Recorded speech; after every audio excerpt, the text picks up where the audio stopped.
Rockstar is at it again, revealing brand new official details, this time in a new interview that was just released. And they're talking about some more story elements, new camp details, and really cool stuff to expect from the towns and the systemic missions that we will be running into in the open world. Plus, they posted a slew of brand new images as well that we need to dive into. So guys, welcome back to Open World Games. Let us dive into the brand new news here. Starting out with this brand new interview with Rockstar Games with Hollywood Reporter. Now this was with Josh Bass, art director at Rockstar San Diego, and Aaron Garbert, director of art at Rockstar North, excuse me.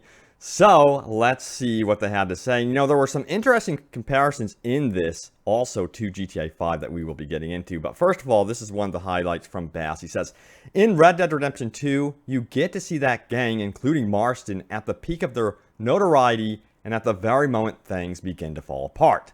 This story focuses on Arthur Morgan, Dutch's most trusted enforcer, adopted into the gang by Dutch when he was a young boy. Arthur considers the gang to be his family. Dutch has given his life some much needed purpose, and the gang has served as one of the positive and constant in Arthur's life. End quote. So you can see, again, how this gang is acting sort of like family. And again, you could read this whole article for yourself in the description below if you want to. Now, we get into some of the really cool comparisons to GTA 5. I know a lot of you will be coming from GTA 5 and GTA Online, of course. So, no matter what, there's always going to be comparisons. So, this is what was said. Switching characters made sense and was a lot of fun in Grand Theft Auto 5. But sticking with a single character felt more appropriate for the structure and narrative of a Western. Arthur lives with and fights alongside with other members of the Vanderland gang.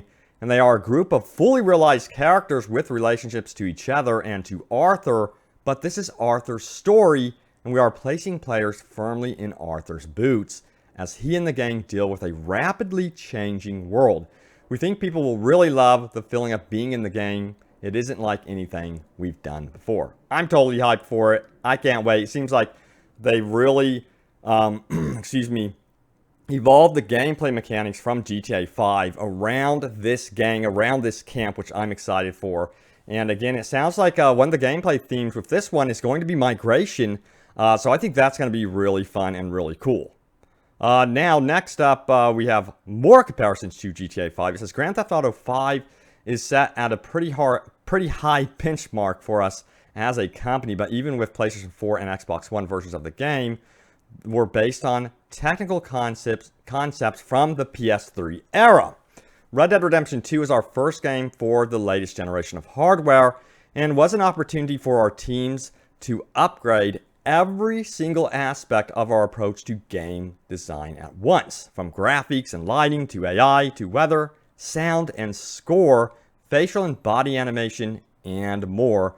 We have used that power to create a world that goes far beyond anything we have ever done in terms of depth, interactivity, and persistence. So yeah, that's something really important to remember, of course, about Red Dead Redemption 2, is that this game, again, is not based off of old gen stuff. That always gets me when I look at Grand Theft Auto 5 and I remember this game actually released on Xbox 360 and PS3. That's not going to be the case for Red Dead Redemption 2. They're going to be pushing this one even further, and I do hope that also means lessening those load times.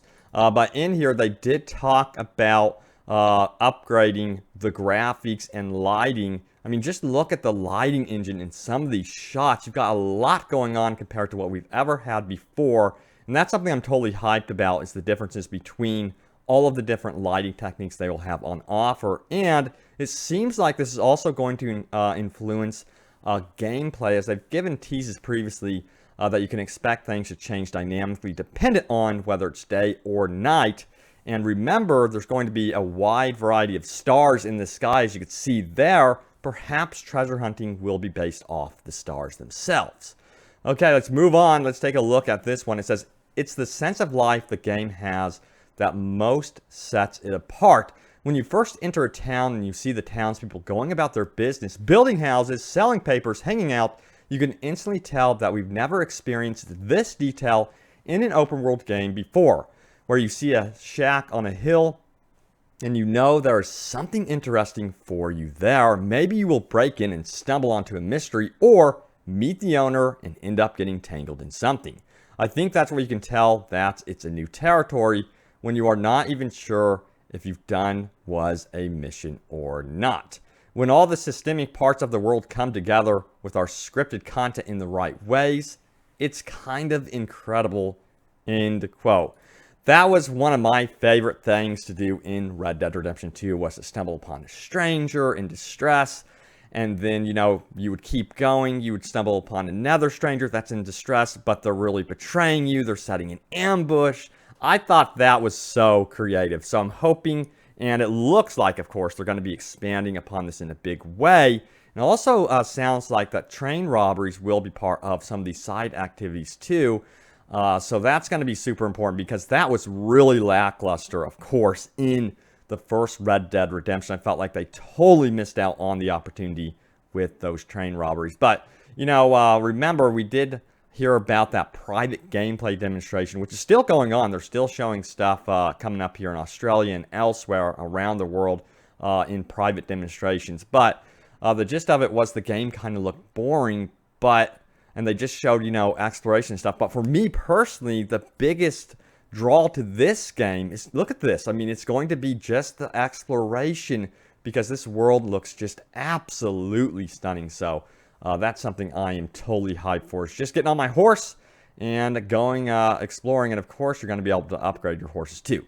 Now, let's talk about some of those new images that were revealed. We went over some character images yesterday in a video. You can find that in the description below. But we did get even more new images after that video. So let's dive into those. You can find those on the website, by the way. So they're character images and reveals, of course. And we have Uncle, and he says, "People call me lazy. I'm not lazy, just don't like working. There's a difference," end quote. Don't we all feel that way sometimes? I think a lot of us relate to Uncle. And then we have Mary Beth Gaskill, who says, "Gentlemen, I think I've got something good," end quote. So she sounds like she could be the one going out, grabbing that intel, and coming back and saying, "Hey, you know what? This is something that looks like it could be promising for the gang." So she could sound like some infiltrator or something like that. She looks innocent, but it seems like she isn't.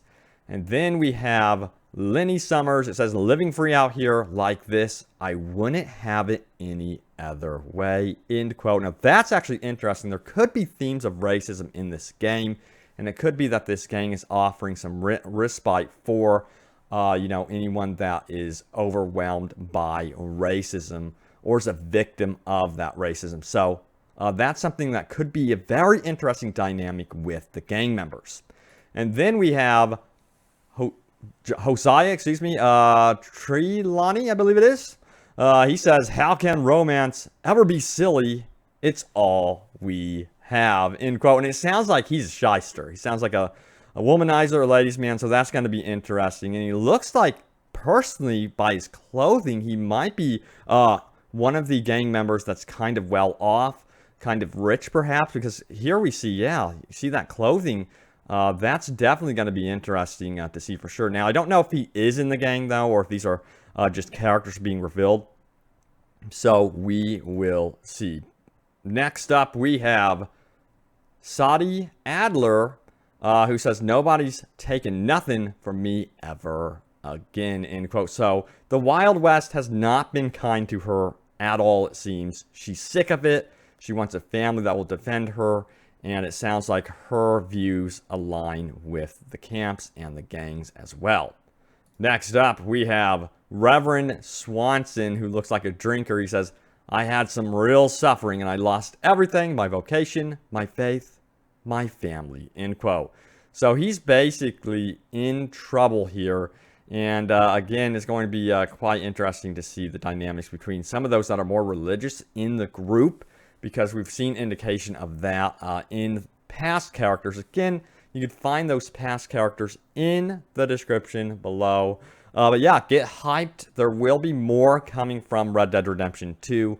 Rockstar again unpinned that tweet at the top of their Twitter, which was the previous gameplay demonstration. So I'm expecting at any moment now for them to drop something brand new. When they do, I will have it right here on Open World Games. You better believe it. But guys, as always, thanks so much for watching. Stay tuned here to Open World Games for more.